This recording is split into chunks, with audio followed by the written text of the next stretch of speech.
नमस्ते बच्चों, आप सभी का स्वागत है।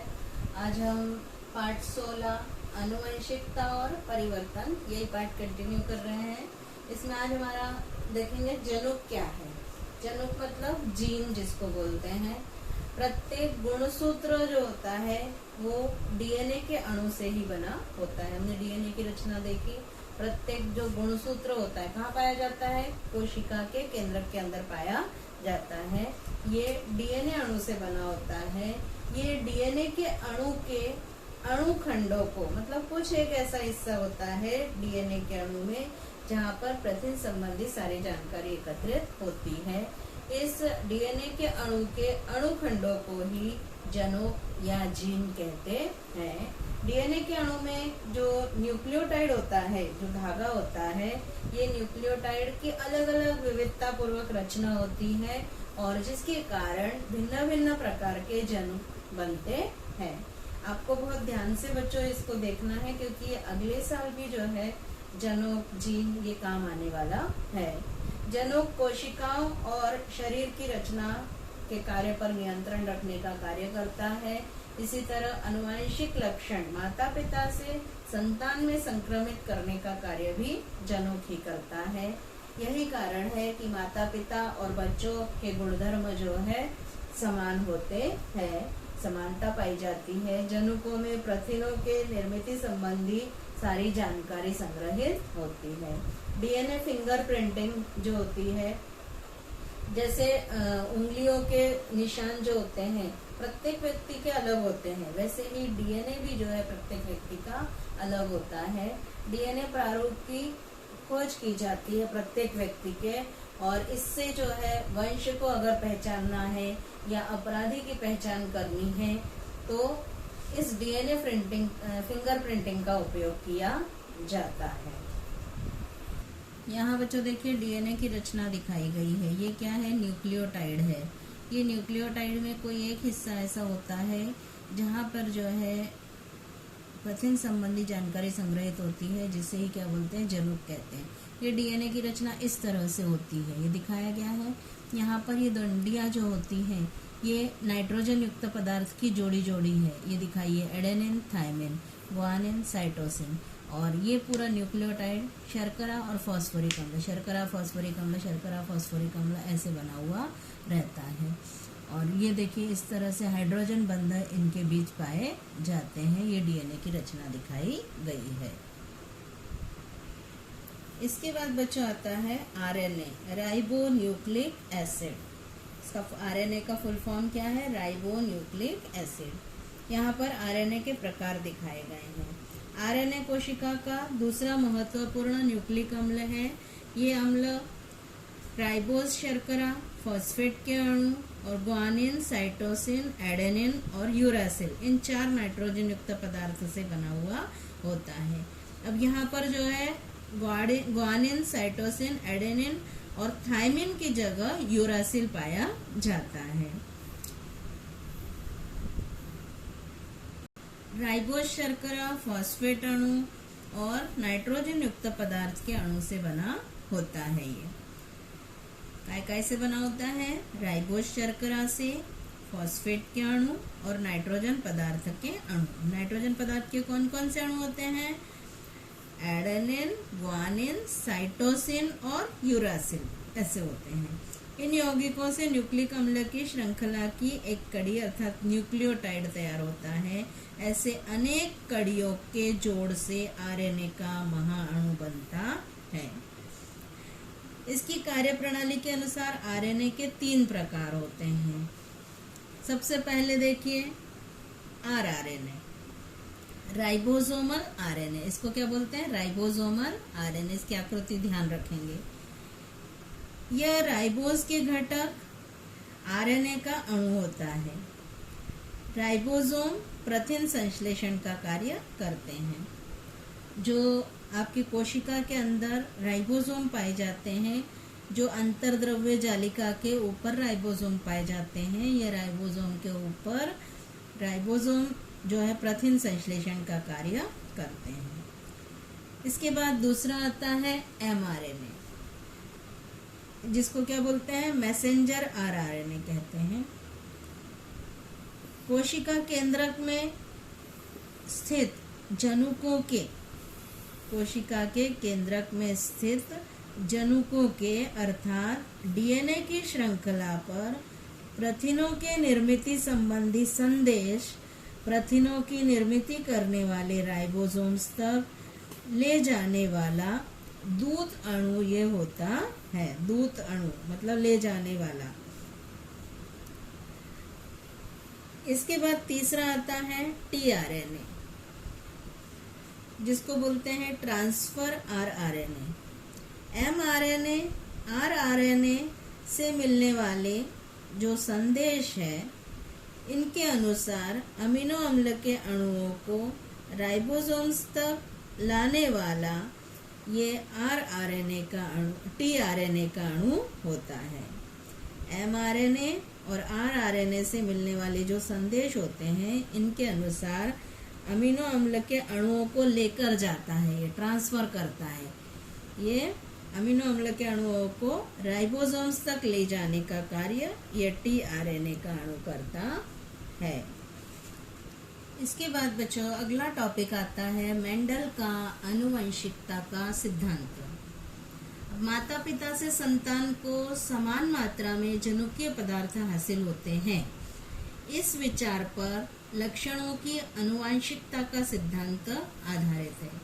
लक्षणों की आनुवंशिकता में यदि माता पिता का समान सहभाग हो तो संतान में कौन से लक्षण दिखाई देंगे, इस पर मेंडल ने संशोधन किया और आनुवंशिकता के सिद्धांतों की रचना की। इसमें जो है मेंडल ने मटर के पौधों पर प्रयोग किए। अलग अलग प्रकार के मटर के पौधे उन्होंने लिए और अलग अलग दृश्य लक्षणों पर आधारित ये लक्षण थे।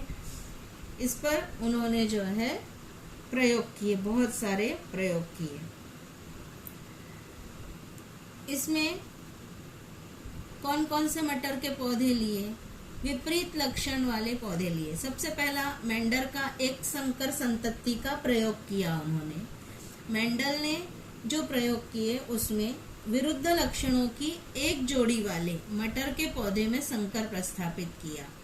इस प्रकार के संकर को एक संकर कहते हैं। एक संकर का अनुपात का अध्ययन करने के लिए उन्होंने क्या किया? एक प्रभावी लक्षण वाला पौधा लिया और एक अप्रभावी वाला। उन्होंने कौन कौन से? बीज का आकार गोल और झुर्रीदार बीज, बीज का रंग पीले बीज लिए, हरे बीज का पौधा, इनमें संकर स्थापित किया। फूल का रंग जामुनी फूल वाला पौधा, सफेद फूल वाला पौधा। सेम का बीज जो है पूर्ण भरी हुई सेम और चपटी सेम वाले पौधे को संकर किया। फिर सेम का रंग पीला और हरा, फूल की जगह जो है कक्षीय फूल हो और सिरे पर फूल हो, तने की ऊंचाई, ऊंची तने और छोटे तने, ऐसे अलग अलग विरुद्ध लक्षण वाले प्रभावी और अप्रभावी लक्षण के पौधे उन्होंने लिए। अब मेंडल का एक संकर संतति का प्रयोग, ये क्या है? मेंडल ने विरुद्ध लक्षणों की एक ही जोड़ी वाले मटर के पौधे में संकर प्रस्थापित किया। इस प्रकार के संकर को एक संकर कहते हैं। एक संकर अनुपात का अध्ययन करने के लिए मेंडल ने लंबे और बौने मटर के पौधे का उदाहरण लिया। इसमें पहले जो होती है जनक पीढ़ी को क्या बोलते हैं? P1 पीढ़ी कहते हैं। लंबे और बौने पौधे का उपयोग संकर के लिए किया गया। इसके लिए उन्होंने जनक पीढ़ी कौन सी ली? लंबे और बौने पौधे की। इसमें प्रभावी और अप्रभावी शब्दों का प्रयोग किया उन्होंने। लंबे पौधे को प्रभावी कहा और बौने पौधे को अप्रभावी कहा, क्योंकि जो है अगली पीढ़ी में सभी पौधे लंबे थे, इसलिए लंबे पौधे को क्या बोला? प्रभावी बोला।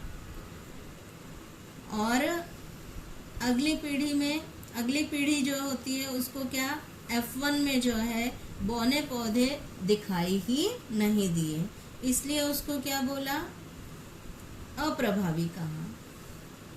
अगली पीढ़ी में जो लक्षण दिखाई देते हैं उसे प्रभावी लक्षण कहते हैं। और अगली पीढ़ी में जो लक्षण दिखाई नहीं देते हैं, छिप जाते हैं, होते तो हैं लेकिन वो छिपे रहते हैं, दिखाई नहीं देते, उसे क्या बोलते हैं? अप्रभावी लक्षण कहते हैं। तो यहाँ पर कैपिटल टी जो होते हैं इसको प्रभावी लक्षण बोला है उन्होंने, और स्मॉल टी को, बौने को अप्रभावी लक्षण बोला है। यह प्रयोग जो है पनेट स्क्वायर पद्धति से यहाँ पर दिखाया गया है। ये पनेट स्क्वायर पद्धति बोलते हैं इसको। इसमें जो है जनुकों की जोड़ी दिखाई गई है। यहाँ जनुकों की जोड़ी है। ये स्वरूप विधा क्या है? लंबा और बौना। जनुक विधा क्या है? जनुकों की जोड़ी। टी टी ये जनुकों की जोड़ी है। स्मॉल टी टी ये भी जनुकों की जोड़ी है। पहले जो है जनुकों की ये जोड़ी से युग्मक निर्मित होते हैं। पहले युग्मक निर्मित हुए। ये टी टी, इससे 2 टी टी युग्मक तैयार होंगे। यहाँ पर केवल एक ही दिखाया है लेकिन 2 तैयार होते हैं। 2 टी से 2 टी युग्मक तैयार होंगे। स्मॉल टी से 2 स्मॉल टी युग्मक तैयार होते हैं। तो पहले क्या है? इनसे युग्मक निर्मित होती है। अब टी घटक वाले और स्मॉल टी घटक वाले ऐसे 2 प्रकार के युग्मक बन गए।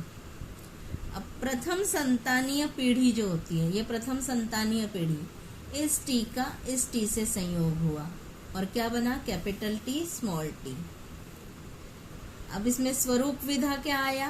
कैपिटल टी जहाँ होगा वह कैसा लक्षण है? प्रभावी लक्षण है। इसलिए इसमें स्मॉल टी है लेकिन वो लक्षण दिखाई नहीं दिया।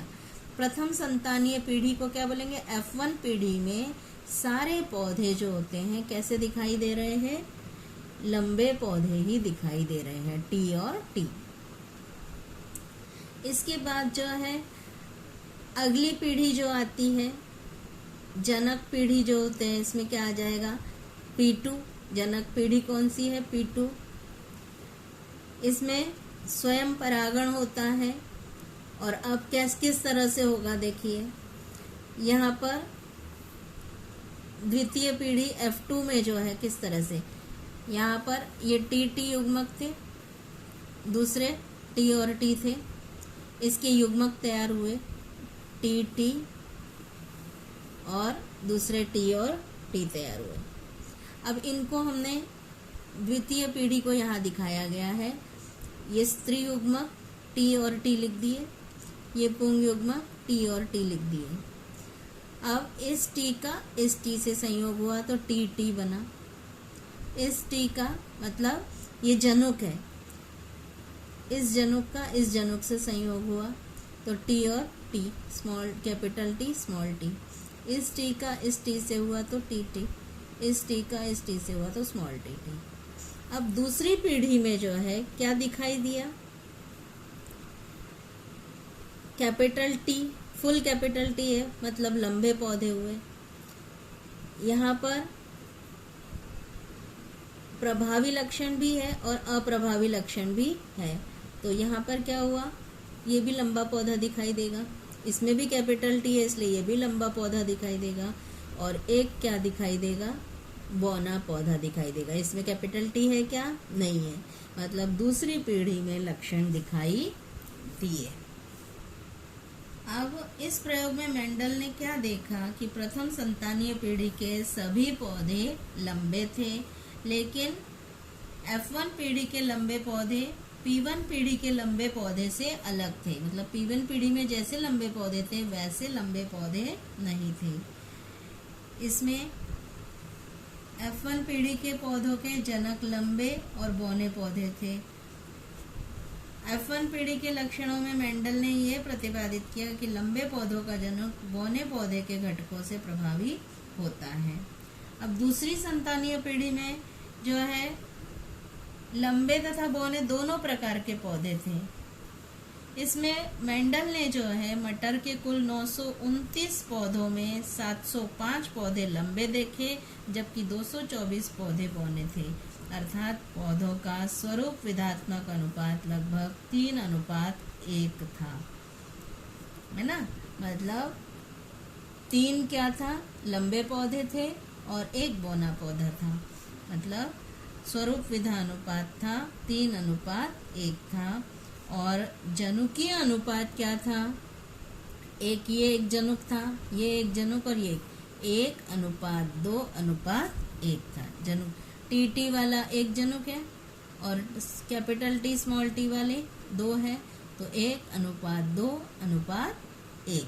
इस तरह से जो है ये लक्षण दिखाई दिए। F2 पीढ़ी में स्वरूप विधा अनुपात 3:1 और जनुकीय अनुपात 1:2:1 है। आज बच्चों हमने क्या क्या पढ़ा, जनुक क्या है ये पढ़ा, डीएनए की रचना, आरएनए और आरएनए के प्रकार देखे और मेंडल की एक संकर संतति का प्रयोग देखा। आज इतना ही, धन्यवाद।